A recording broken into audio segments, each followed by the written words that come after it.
क्या आपने कभी सोचा है कि ब्रह्मा, जो इस ब्रह्मांड के रचनाकार हैं, उनकी पूजा क्यों नहीं होती? इसके पीछे एक दिलचस्प और चौंकाने वाली कहानी छुपी है। जानिए ब्रह्मा की पूजा न होने के कारण के बारे में। बहुत समय पहले ब्रह्मा और विष्णु के बीच एक बड़ी बहस हुई थी कि कौन सर्वोच्च है। दोनों ने खुद को सबसे बड़ा और सबसे महत्वपूर्ण भगवान बताया। इस विवाद को सुलझाने के लिए भगवान शिव ने एक अद्भुत रूप धारण किया। भगवान शिव एक अनंत प्रकाश के स्तंभ के रूप में प्रकट हुए, जिसे ज्योतिर्लिंग कहा जाता है।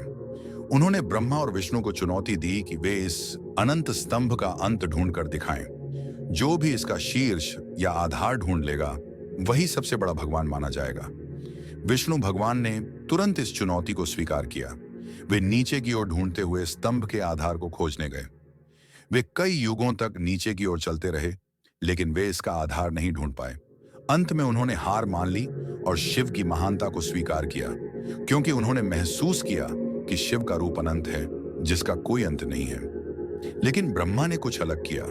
वे ऊपर की ओर उड़ते गए, यह उम्मीद करते हुए कि वे शीर्ष को खोज लेंगे। काफी समय बाद उन्हें एक सुगंधित फूल केतकी मिला और उन्होंने फूल से कहा कि वह गवाही दे कि उन्होंने शीर्ष को पा लिया है। ब्रह्मा इस फूल के साथ वापस शिव के पास आए और झूठ बोला कि उन्होंने शिव के स्तंभ का शीर्ष ढूंढ लिया है। शिव ने तुरंत ही उनकी धोखाधड़ी समझ ली। भगवान शिव, जो सत्य के प्रतीक हैं, ने गुस्से में आकर ब्रह्मा के 5वें सिर को काट दिया। शिव ने ब्रह्मा को शाप दिया कि अब से ब्रह्मा की पूजा पृथ्वी पर नहीं होगी। यही कारण है कि आजकल ब्रह्मा के मंदिर बहुत कम होते हैं। जबकि ब्रह्मा ब्रह्मांड के निर्माता हैं, उनका शाप उन्हें लोगों की पूजा से वंचित कर देता है। यह घटना दिखाती है कि अहंकार और झूठ के कारण भगवान भी गिर सकते हैं।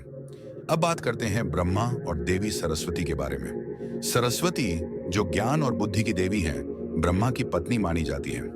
कुछ पुराणों के अनुसार सरस्वती ब्रह्मा की बाईं तरफ से प्रकट हुई थी। ब्रह्मा ने उन्हें अपनी पत्नी के रूप में स्वीकार किया। हालांकि कुछ कथाएं यह भी बताती हैं कि ब्रह्मा को सरस्वती से बहुत प्रेम था और उन्होंने अपने 5 सिर इसलिए बनाए ताकि वे हर दिशा में उनकी सुंदरता देख सकें। हालांकि सरस्वती ने शुरू में ब्रह्मा से विवाह करने के लिए मना किया था, बाद में वे उनकी पत्नी बन गई। यह भी एक प्रतीकात्मक रूप में माना जाता है कि ज्ञान और रचनात्मकता का संबंध बहुत गहरे तरीके से जुड़ा हुआ है और सरस्वती के साथ ब्रह्मा का रिश्ता इस ज्ञान के महत्व को दर्शाता है। भगवान ब्रह्मा की यह कहानी हमें यह सिखाती है कि अहंकार और झूठ का कोई स्थान नहीं है, चाहे वह कितने भी शक्तिशाली क्यों ना हो। विष्णु ने हार स्वीकार की और सत्य को अपनाया, जबकि ब्रह्मा ने झूठ बोलकर अपनी स्थिति खो दी। यह कहानी हमें यह भी बताती है कि किसी भी प्रकार का घमंड और झूठ अंत में हमारी गिरावट का कारण बनता है और अंततः सत्य की विजय होती है। आजकल ब्रह्मा के मंदिर बहुत कम हैं और उनकी पूजा भी नहीं की जाती। यह कहानी हमें याद दिलाती है कि सत्य, विनम्रता और ईमानदारी हमेशा सबसे महत्वपूर्ण होते हैं। ब्रह्मा का उदाहरण हमें यह सिखाता है कि किसी भी स्थिति में हमें अहंकार और झूठ से बचना चाहिए। अगर आपको यह कहानी पसंद आई हो तो लाइक और फॉलो जरूर करें।